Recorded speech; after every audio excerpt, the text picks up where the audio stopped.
आइए हम समझते हैं चेन आइसोमर्स और पोजीशन आइसोमर्स क्या होते हैं। तो चेन आइसोमर्स क्या होते हैं? ये एक टाइप है, आइसोमर्स का एक टाइप है चेन आइसोमर्स। आइए हम समझते हैं। When the compound having a same molecular formula but they have a different in principle of carbon chain, in this type of isomerism is known as chain isomers. यानी ऐसा isomers जिसमें main chain में number of carbon की जो संख्या होती है वो डिफरेंट हो जाती है। मेन चेन में नंबर ऑफ कार्बन की संख्या डिफरेंट होने का मतलब है, आप यहाँ पे देखिए दो स्ट्रक्चर बने हुए हैं और दोनों दोनों स्ट्रक्चर में नंबर ऑफ कार्बन की संख्या और नंबर ऑफ हाइड्रोजन की संख्या बराबर है।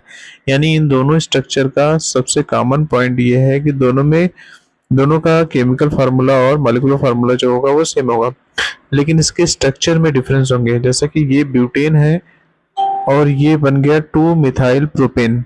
यानी यहाँ पे मेन पैरेंट चेन में नंबर ऑफ कार्बन की संख्या 4 है, यहाँ पे मेन पैरेंट चेन में नंबर ऑफ कार्बन की संख्या 3 है।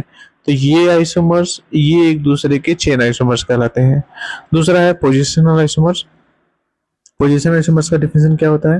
When the compound having a same molecular formula but differ in their but if differ in their when the compound having the same molecular formula and some principle of carbon chain but they have a different position of substituent, double bond, triple bond and functional group. इसका कहने का मतलब simple सा ये है कि positional isomers ऐसे isomers होते हैं जिनमें मॉलिक्यूलर फार्मूला सेम होंगे या केमिकल फार्मूला सेम होंगे, लेकिन जो पोजीशन होगा सब्स्टिट्यूएंट का, चाहे वो डबल बॉन्ड, चाहे वो ट्रिपल बॉन्ड, चाहे वो फंक्शनल ग्रुप का जो पोजीशन होगा वो डिफरेंट हो जाएगा। आप यहाँ पे देखिए, ये डबल बॉन्ड जो है पहले पोजीशन पे है, ये इसमें जो डबल बॉन्ड है वो दूसरे पोजीशन पे है। दोनों में केमिकल फार्मूला, दोनों के मॉलिक्यूलर फार्मूला सेम है, लेकिन जो डबल बॉन्ड का जो पोजीशन है वो डिफरेंट डिफरेंट है। यहाँ पे पहले पोजीशन पे है, यहाँ पे दूसरे पोजीशन पे है। तो ये आइसोमर्स एक दूसरे के पोजिशनल आइसोमर्स कहलाते हैं।